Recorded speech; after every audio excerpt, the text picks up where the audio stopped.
warahmatullahi wabarakatuh. Salam Bapak dan Ibu penguji UKIN PPG dalam jabatan IAIN Syekh Nurjati Cirebon.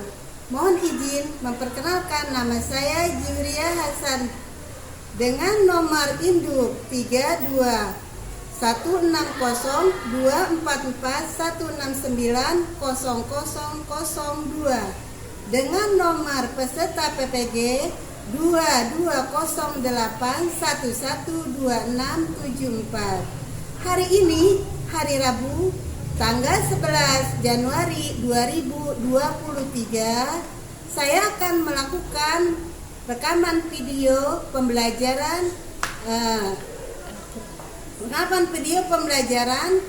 materi Al-Quran Hadis dengan materi istilah-istilah hadis di Madrasah Aliyah At-Taqwa 04 Rawasilam Kaliabang Tengah, Kota Bekasi. Bapak dan Ibu, silahkan menyaksikan video saya. Wassalamualaikum warahmatullahi wabarakatuh. Sebelum kita mulai pelajaran, dulu ya Ibu absen dulu. Siapa yang sakit, siapa yang hadir ya. Kemudian Ibu absen, Alia, ada nggak? Ada. Ahmad Faisal, ada. Alika, Andi, Alma, Ceria, Desi, Dini, Fatu, Esa, Firdan, Heru, Dina, Dihan, Lutfia, Lia, Lita. Kenapa ini? Nggak ada sakit? Ya. Kenapa sakit apa dia? Ya. Kemudian Hana juga sakit. Kemudian juga Dede sakit. Ya, kita doakan ya yang sakit, mudah-mudahan diberikan kesembuhan oleh Allah Subhanahu wa Ta'ala. Iya. Baiklah, sesudah kita mengabsen, kita mulai pelajaran kita ya, yaitu ya. Sebelum kita mulai pelajaran yang sekarang kita bahas, yaitu pengertian hadis, sunnah, khobar, dan asar. Ibu akan membacakan dulu tujuan pembelajaran kita, yaitu setelah mengikuti pembelajaran dengan materi pengertian hadis, sunnah, dan khobar, dan asar, diharapkan siswa dapat mendefinisikan pengertian hadis, sunnah, khobar, dan asar secara bahasa dan istilah. Kemudian mengidentifikasikan hadis, sunnah, khobar, dan asar dan beberapa sikap hadis, menyebutkan contoh hadis, sunnah, khobar, dan asar.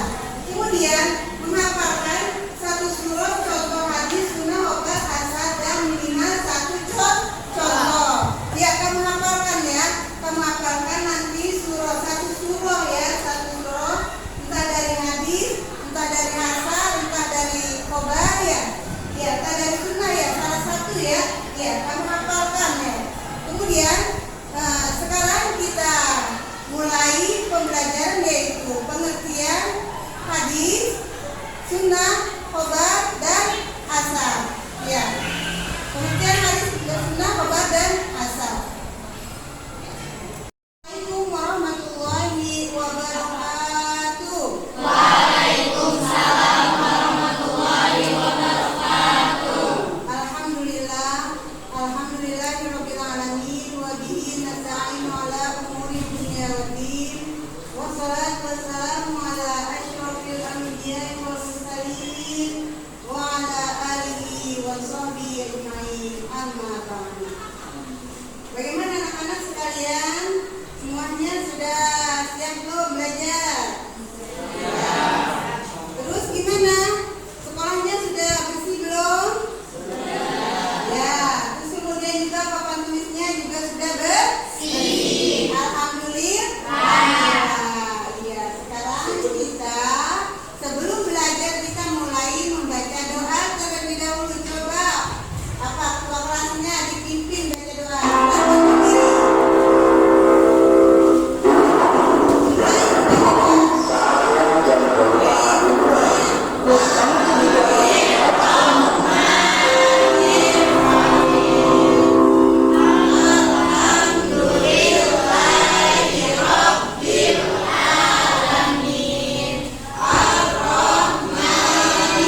Assalamualaikum warahmatullahi wabarakatuh.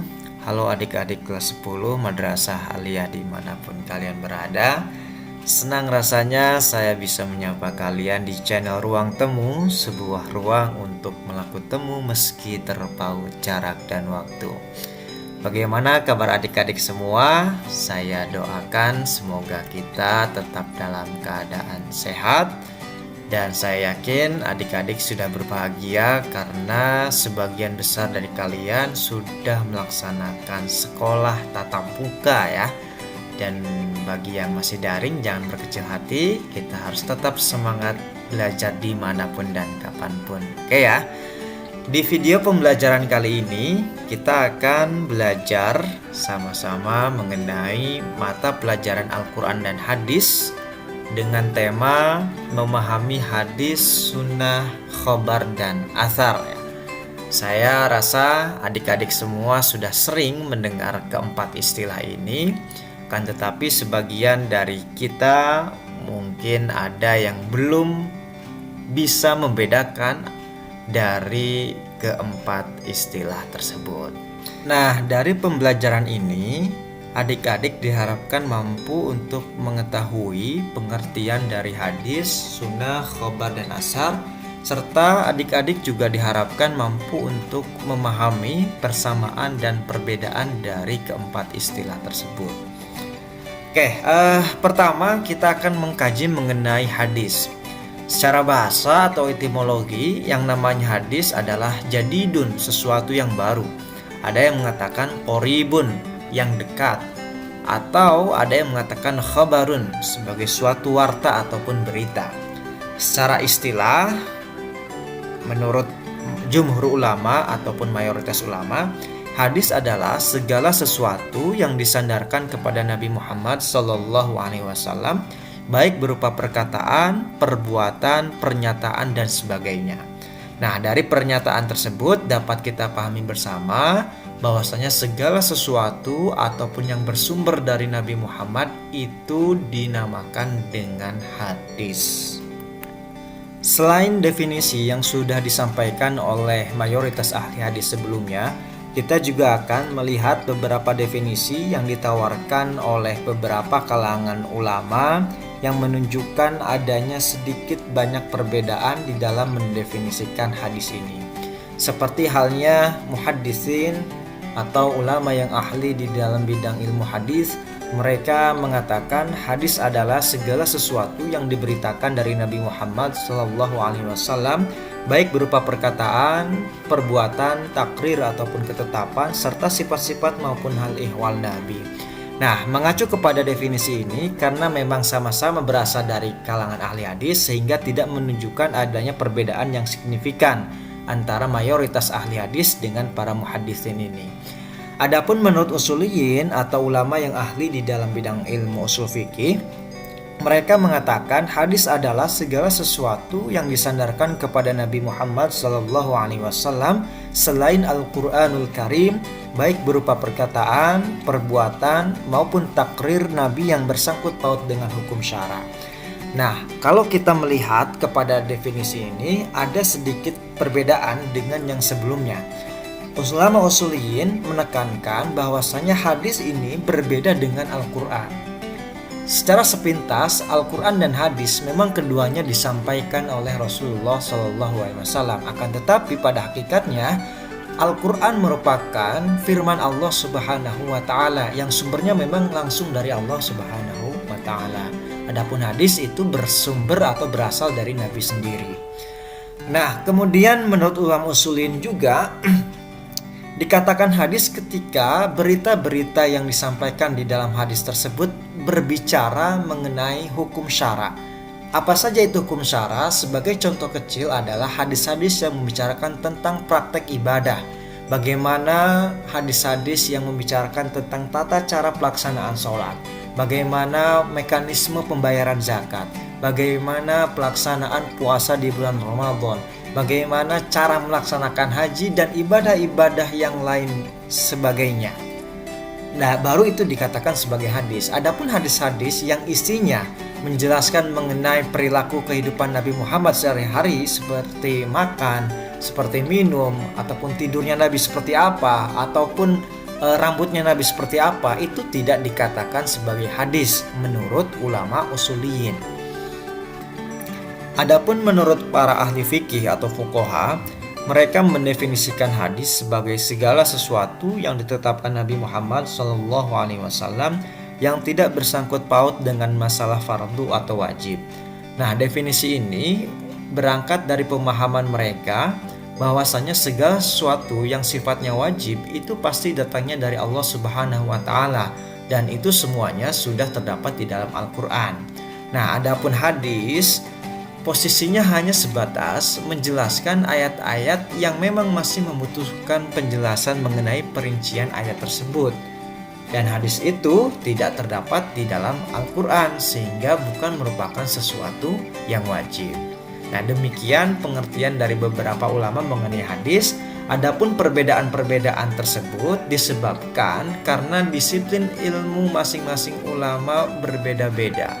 Ya, mereka menggeluti ilmu yang berbeda-beda, yang mana masing-masing disiplin ilmu itu memiliki pembahasan dan tujuannya masing-masing. Sebagaimana ulama usul ataupun usuliyin, mereka memandang pribadi Nabi Muhammad SAW sebagai sosok peletak dasar hukum syara, yang mana mereka menganggap Rasul ini akan dijadikan sebagai panutan ataupun landasan di dalam berijtihad kaum mujtahid di era-era setelah Rasulullah SAW, sehingga menurut mereka hadis itu ya yang berkaitan dengan hukum syariat saja.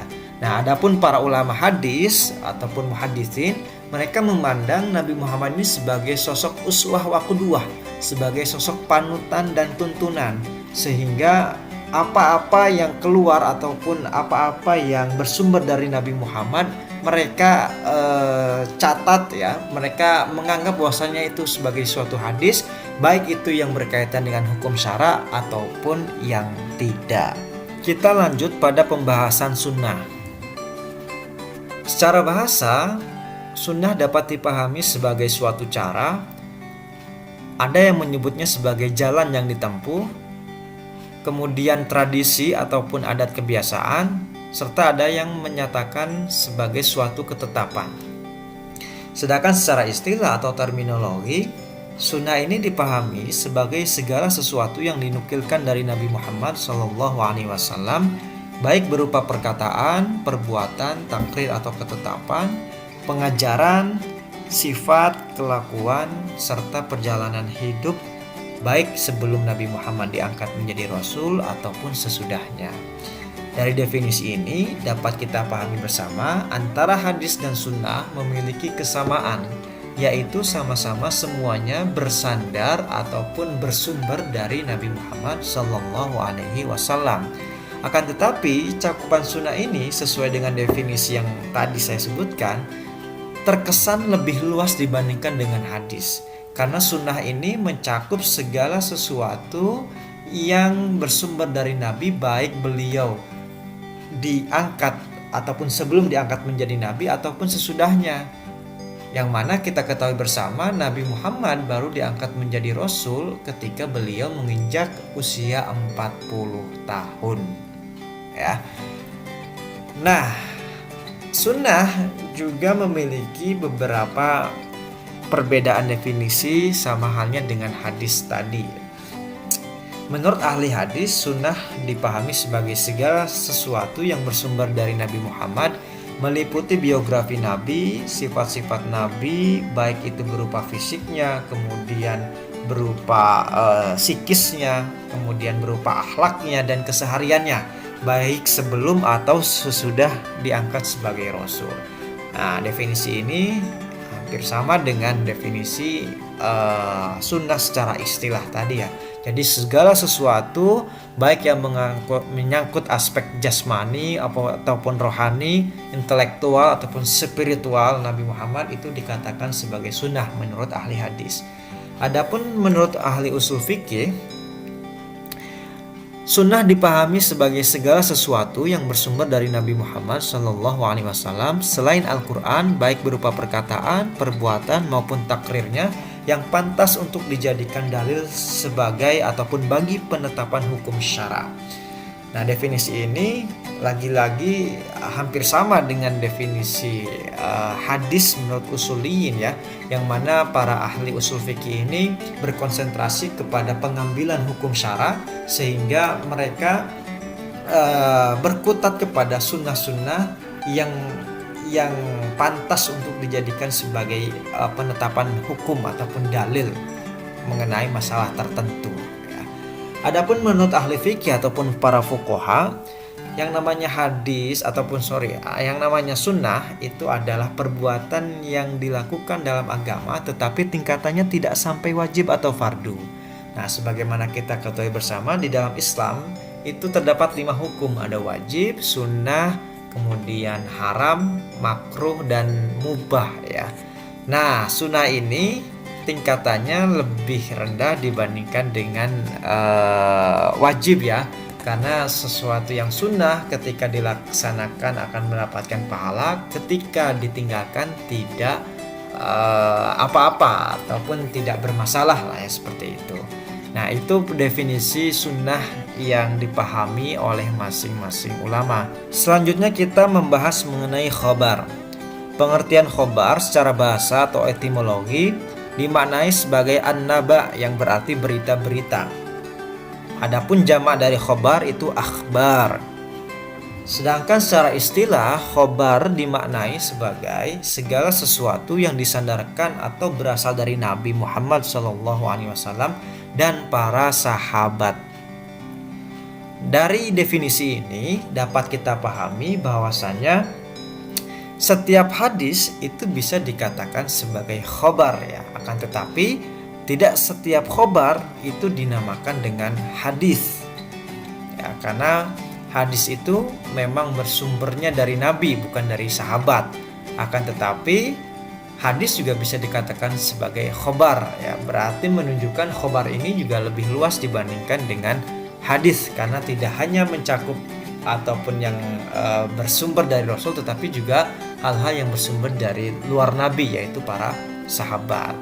Nah, dari definisi ini kemudian dapat dipahami bersama yang kemudian memunculkan beberapa pendapat.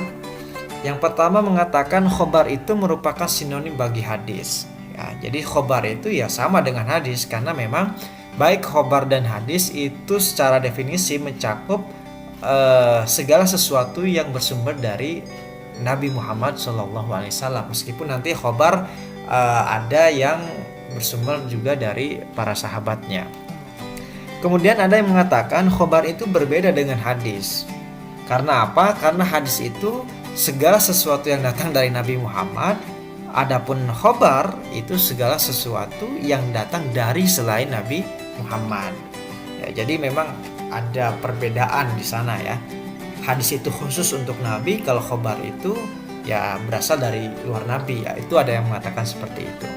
Kemudian juga ada yang berpendapat khobar itu lebih umum daripada hadis ataupun lebih luas daripada hadis ya. Karena tadi itu hadis hanya datang dari Nabi saja, sedangkan khobar itu bersumber ataupun suatu berita yang datang dari Nabi ataupun dari para sahabat Nabi Muhammad Sallallahu Alaihi Wasallam. Terakhir kita akan membahas mengenai athar ya. Pengertian athar secara bahasa dimaknai sebagai sisa sesuatu. Ada juga yang mengatakan sebagai dampak atau imbas, juga sebagai nukilan. Sedangkan secara istilah athar ini mempunyai pengertian yang sama dengan khobar dan hadis. Kemudian ada sebagian ulama yang mengatakan athar ini lebih umum daripada khobar ya. Karena apa? Karena athar ini tidak mencakup apa yang bersumber dari Nabi dan sahabat saja, akan tetapi juga segala sesuatu yang bersumber dari tabi'in itu juga dikatakan sebagai athar menurut sebagian kalangan ulama ya. Sebagaimana para fuqaha ataupun ulama fikih memaknai istilah athar ini untuk perkataan-perkataan yang bersumber dari para ulama, sahabat, tabi'in dan sebagainya, sehingga dapat dipahami pengertian athar ini lebih luas dibandingkan ataupun lebih umum dibandingkan dengan khobar dan hadis. Tetapi jumhur ulama ahli hadis mengatakan bahwasanya athar ini sama dengan khobar dan hadis, yaitu segala sesuatu yang disandarkan kepada Nabi Muhammad, kemudian kepada para sahabat dan kepada para tabi'in. Ya, jadi athar ini ternyata cakupannya lebih umum dibandingkan dengan khobar dan hadis. Setelah kita membahas mengenai hadis dan beberapa istilah yang berkaitan dengannya, kita akan mencoba melihat sisi-sisi perbedaan antara Al-Quran dan hadis, yang mana kedua hal ini merupakan sumber paling utama di dalam penetapan hukum Islam. Ada beberapa aspek yang menjadi perbedaan antara hadis dan Al-Quran. Pertama, dari segi bahasa dan makna. Al-Quran dipahami sebagai sesuatu yang diturunkan dengan bahasa dan maknanya itu langsung dari Allah. Jadi apa yang disampaikan oleh malaikat Jibril yang didapat dari Allah kemudian disampaikan kepada Nabi Muhammad akan menyampaikan sesuai dengan apa yang ia dapatkan dari malaikat Jibril itu. Yang mana malaikat Jibril dapat langsung dari Allah Subhanahu wa taala, baik secara lafal maupun maknanya. Sedangkan hadis itu adalah bahasa dan maknanya berasal dari Nabi Muhammad sendiri. Nah, dari segi periwayatan, Al-Quran itu tidak boleh diriwayatkan dengan maknanya saja, sebab dapat mengurangi kemujizatannya. Dapat dipahami bahwasanya ketika kita hendak menyampaikan Al-Quran ataupun mengajarkan Al-Quran, jangan sampai ada satu kalimat ataupun satu huruf pun yang lepas ataupun yang tertinggal dari Al-Quran yang sebenarnya, ya. Sedangkan hadis itu boleh diriwayatkan dengan maknanya saja. Yang terpenting dalam hadis adalah penyampaian maksudnya. Jadi di dalam ilmu hadis itu ada riwayat bil makna, ada riwayat bil lafzi. Jadi diperbolehkan ketika kita menyampaikan suatu hadis tetapi lafadznya itu tidak sama dengan apa yang didapatkan dari guru sebelumnya. Makanya kita seringkali menemukan ada satu hadis yang lafadznya itu sedikit berbeda, akan tetapi maknanya itu sama. Ya, jadi dalam satu hadis itu ada mungkin satu kata ataupun dua kata ataupun tiga kata yang berbeda lafadznya, akan tetapi tujuannya itu ataupun maknanya itu sama sebenarnya. Nah, kemudian dari segi kemukjizatan, Al-Quran baik lafal maupun maknanya merupakan suatu mukjizat. Ya, jadi sebagaimana kita ketahui Al-Quran ini menjadi mukjizatnya Nabi Muhammad Sallallahu Alaihi Wasallam, yang pada waktu itu diperuntukkan untuk Nabi Muhammad dalam rangka melemahkan masyarakat Arab yang senang dengan syair-syair yang berlaku pada saat itu. Kemudian hadis itu bukan merupakan suatu mukjizat. Dari segi nilai membacanya, Al-Quran diperintah untuk dibaca baik pada waktu sholat maupun di luar sholat sebagai ibadah. Jadi ketika kita membaca Al-Quran, baik itu di dalam sholat maupun di luar sholat, itu dinilai sebagai suatu ibadah, yang mana untuk pahalanya itu sedemikian banyaknya ya, karena ketika kita membaca satu huruf Al-Quran maka akan dilipat gandakan pahalanya seperti itu. Sedangkan hadis itu dilarang dibaca ketika sholat dan membacanya tidak dinilai ibadah. Jadi jangan sampai kalian itu membaca suatu hadis di dalam sholat kalian ya, karena akan membatalkan sholat kalian ya, dan membacanya tidak dianggap sebagai ibadah. Nah, itu penjelasan mengenai tema kita pada kesempatan kali ini. Semoga bisa mendapatkan kebermanfaatan dari video ini, dan semoga kita bisa berjumpa di tema-tema selanjutnya. Assalamualaikum warahmatullahi wabarakatuh.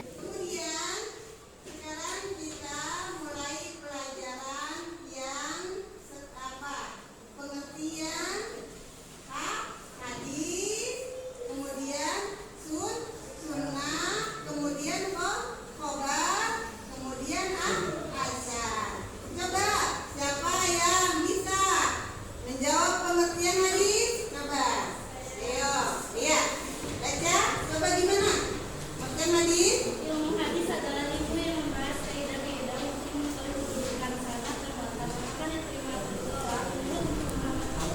Iya. Ya, secara bahasa bagus. Secara bahasa itu yang baru, yang dekat, atau khobar berita. Secara istilah yaitu segala sesuatu yang disandarkan kepada Nabi Muhammad SAW, baik berupa perkataan, perbuatan, pernyataan dan sebagainya. Ya, itulah arti hadis menurut para bahasa dan istilah. Kemudian hadis menurut para muhaddisin yaitu segala sesuatu yang diceritakan dari Nabi Muhammad SAW, baik berupa perkataan, perbuatan, takrir, sifat maupun hal ihwal. Iya, sudah paham? Nah, ya. Coba sekarang yang usulin baca, yang usulin ada yang mau baca usulin apa itu usulin? Ya, coba. Segala sesuatu yang disadarkan kepada Nabi Muhammad selain Al-Quran Al-Karim, baik berupa perkataan, perbuatan maupun takdir hadis yang disebut Ya, segala sesuatu yang disandarkan kepada Nabi Muhammad SAW selain Al-Quran dan Al-Quranul Karim. Ya, selain ya, segala sesuatu yang disandarkan, maksudnya disandar apa? Berarti kita nyandar gitu kan? Ya, nempel berarti ya, sesuatu yang disandarkan kepada Nabi Muhammad SAW. Kemudian siapa yang mau baca? Fuqaha, menurut para fuqaha, ayo baca. yaitu segala sesuatu yang ditetapkan Nabi Muhammad SAW yang tidak bersangkut paut dengan masalah fardu atau wajib. Iya. Segala sesuatu yang ditetapkan Nabi Muhammad SAW yang tidak tersangkut paut dengan masalah fardu atau wajib. Tidak tersangkut paut maksudnya lain, masalah fardu dan atau wajib. Iya. Kemudian, ya. Kemudian pengertian sunnah. Siapa yang baca pengertian sunnah? Apa itu sunnah? Coba. Ya. Pengertian sunnah yaitu secara bahasa jalan yang ditempuh suatu yang dinukilkan dari Nabi Muhammad SAW, baik berupa perkataan, perbuatan, takrir, pengajaran, sifat, takwa, perjalanan hidup baik apa sebelum Nabi diangkat menjadi Rasul atau sesudahnya, ya kan? Cara atau jalan tempuh, tradisi, adat, kebiasaan. Biasanya ada kebiasaan, biasanya kayak makan, minum, tidur, ya kan? Itu ada kebiasaan. Kemudian, ya, pengertian hadis sunnah khobar dan asar. Kemudian yang para ulamanya. Ayo, siapa? Siapa yang mau menjawab? Pengertian hadis para ulama. Segala yang bersumber dari Nabi. Ayo siapa? Baca. Hah? Ya, coba silakan. Hadis disandarkan kepada Nabi mengenai perkataan, perbuatan, dan persetujuan sunnah disandarkan kepada Nabi dan para sahabat mengenai perbuatan. Khobar disandarkan kepada Nabi dan selainnya mengenai perkataan dan perbuatan. Asar disandarkan kepada sahabat mengenai perkataan dan perbuatan. Ya, itu namanya pengertian hadis sunnah khobar dan asar. Terus kemudian, ya kemudian sunnah menurut para ulama. Ahli hadis segala yang bersumber dari Nabi mengikuti biografi Nabi itu. Biografi Nabi maksudnya biografi apa? Biografi itu ada sejarah kehidupan Nabi dari masa kecil sampai dia meninggal. Itu biografi. Ya. Kemudian asal ya. Khobar ada belum khobar? Sekarang khobar. Pengertian khobar coba siapa yang bisa? Ya, baca pengertian khobar apa itu? Hadis sebelumnya menyatakan pengertian khobar dengan hadis. Oleh karena itu mereka mengatakan bahwa khobar adalah apa yang datang dari Nabi, baik yang makhluk disampaikan kepada Nabi, maupun disampaikan kepada sahabat, maupun yang makhluk. Iya. Sekarang sudah mengerti kalian masalah pengertian hadis, pengertian khobar, kemudian ya asar ya. Siapa yang tahu arti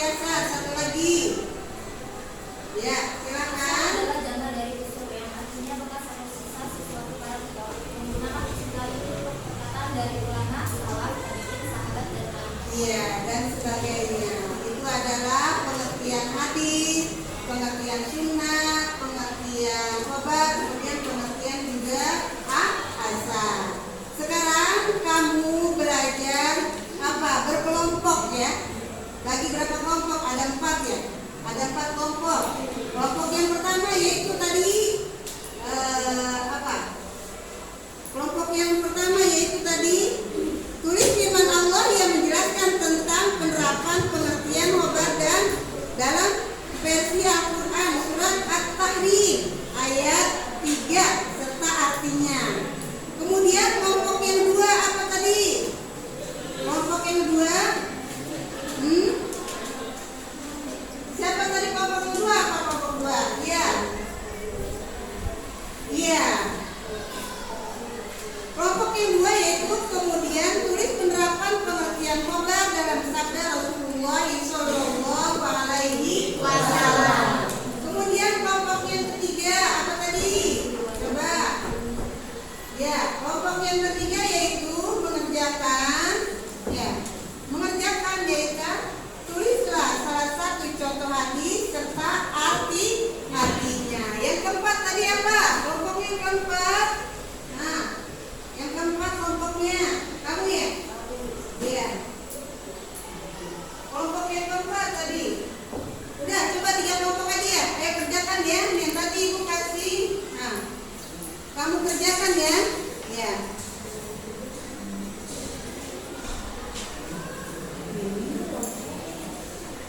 Ya. Kelompok yang kedua tadi siapa?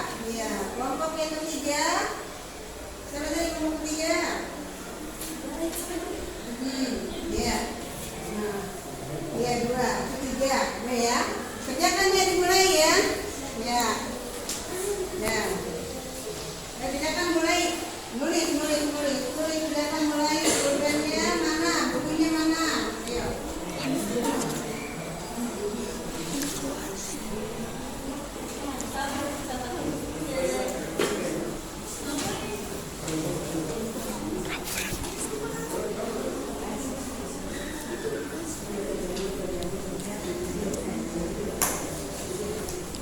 Ya. Udah? Belum? Udah. Udah semua? Sekarang yang kelompok itu coba bacakan kelompok 1 yaitu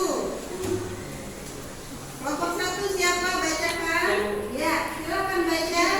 Bismillahirrahmanirrahim. Wa idza sarra nabiyyu ila ba'di azwajihi haditsa falamma nabba'at bihi wa adharahu Allahu 'alaihi marra ba'du wa a'rama an ba'di falamma nabba'a bihi qala man Kelompok bagi gini. Maju ke depan kamu. 2 orang baca di sini. 2 orang atau 3 orang sih bacanya ya. Ya, kelompok 1 dulu baca. Silakan sini ya, ayo ke depan Pi. Roti. Kembali. 2 atau 3? 3. Ya, 3 belakang. Sini baca ya. Kelompoknya ya. Ya. Ya, silakan baca ya. Ya, sini. Ini, ayo cepat baca. Ya, baca. Ntar kamu baca hafalannya, kamu baca artinya. Ya. Nah. Ayo, bismillahirrahmanirrahim. Bismillahirrahmanirrahim. Wa idza asara nabiyyu ila ba'di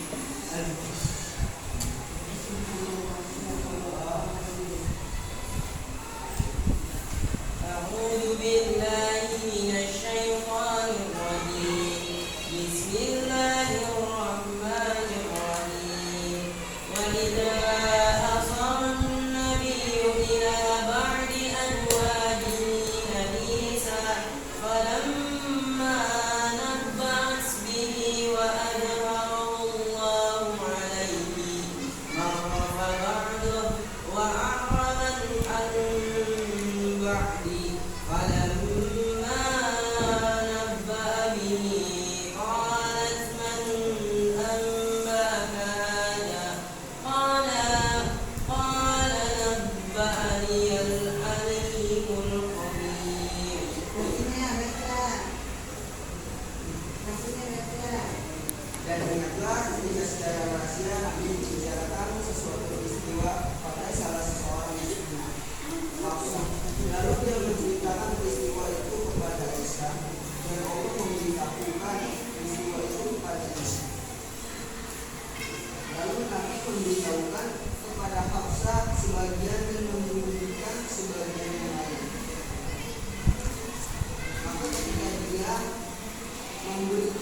yang memberitahukan kepadaku adalah Allah yang maha mengetahui dan maha pelindung. Ya, terima kasih. Yang pertama, kelompok 1. Kelompok 2, ayo. Kelompok 2 yang maju. Ayo, maju kelompok 2. Baca di depan. Ya. Siapa kelompok 2? Ya, 2. Iya. Ya udah, berdua sih. Aku kedua, ayo. Ya. Baca, silakan bacanya. Baca kelompoknya, masing-masingnya.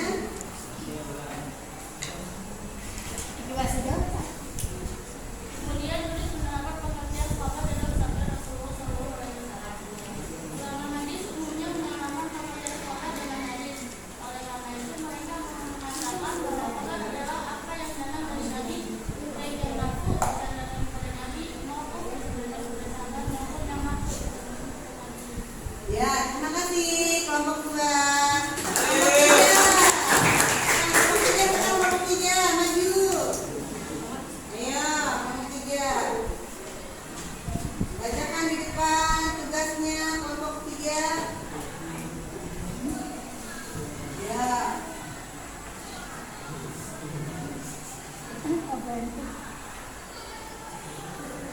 Ya. Ya, kelompok 3 bacakan. Nah, ya, mulai.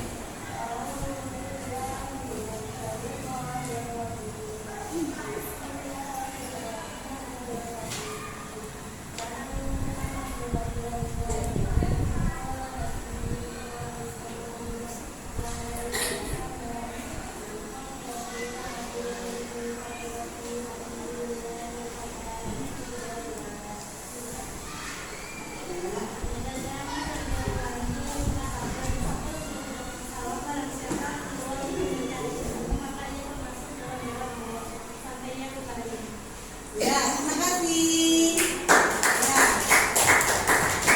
Ya, terima kasih atas tugasnya ya. Bagus sekali. Kemudian sekarang dibagikan untuk yang apa? Kelompok makan apa? LKPD. Berarti kelompok tugas LKPD ya. Iya. Tugas proyek ya. Iya. LKPD. Ibu bagikan LKPD buat ya, kayak tadi. Nah, ya. Ya. Nanti baca yang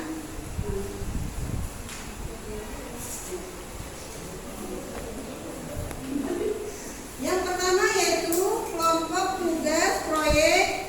Buatlah rangkuman materi tentang hadis yang telah dipelajari pada bab ini. Itu pertama, ya kelompok pertama ya, LKPD-nya. Yang kedua, tulislah dalam selembar kertas portofolio, ya kan? Yang ketiga, berikan kesempatan kepada teman-teman kelasmu untuk menyampaikan tanggapan atau komentar. Silakan kerjakan. Read, ya, silakan kerjakan.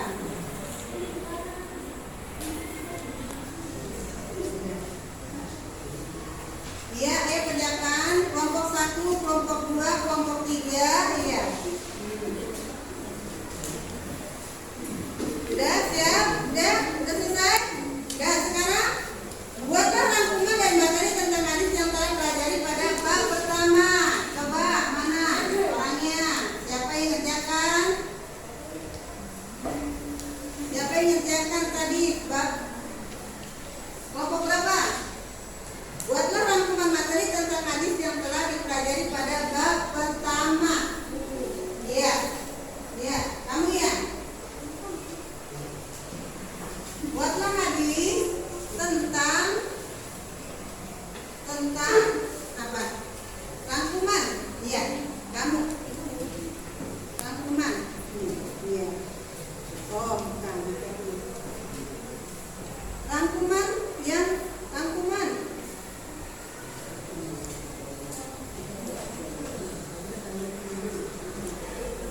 Nah, sini maju ke depan, kelompok. Kamu kelompok. Ya.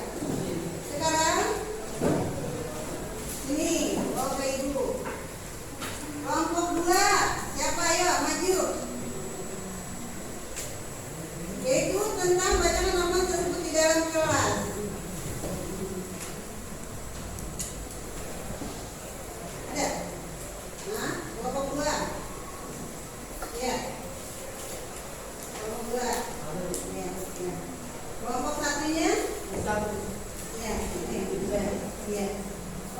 artinya. Ya. Dan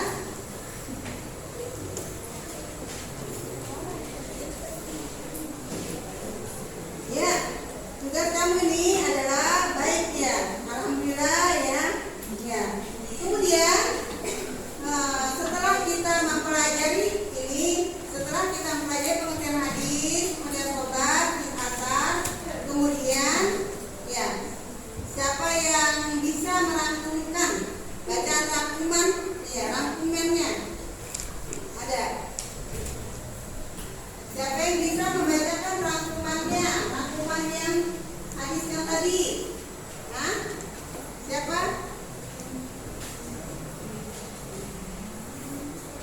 Rangkumannya? Ya, siapa yang tahu rangkumannya? Coba. Hah? Ya, ayo bacakan.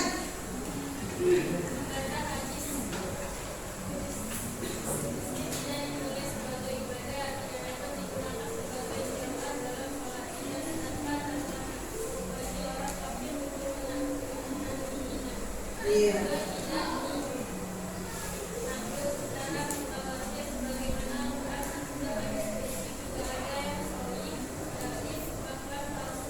Iya. Apa maksud doi sahih ya kan? Yang palsu harus ya, harus sahih. Kemudian setelah mempelajari ini kamu bisa dapat berarti mengerti tentang pengertian hadis, pengertian sunnah, pengertian khobar, pengertian asar. Iya. Kemudian kamu nanti pelajari di rumah yaitu tentang tugas mandiri ya. Coba bacakan tugas mandiri itu jelaskan pengertian khobar baik secara bahasa maupun istilah. Kemudian jelaskan pengertian asar secara bahasa. Kemudian jelaskan perbedaan hadis khobar dan asar. Kamu kerjakan di rumah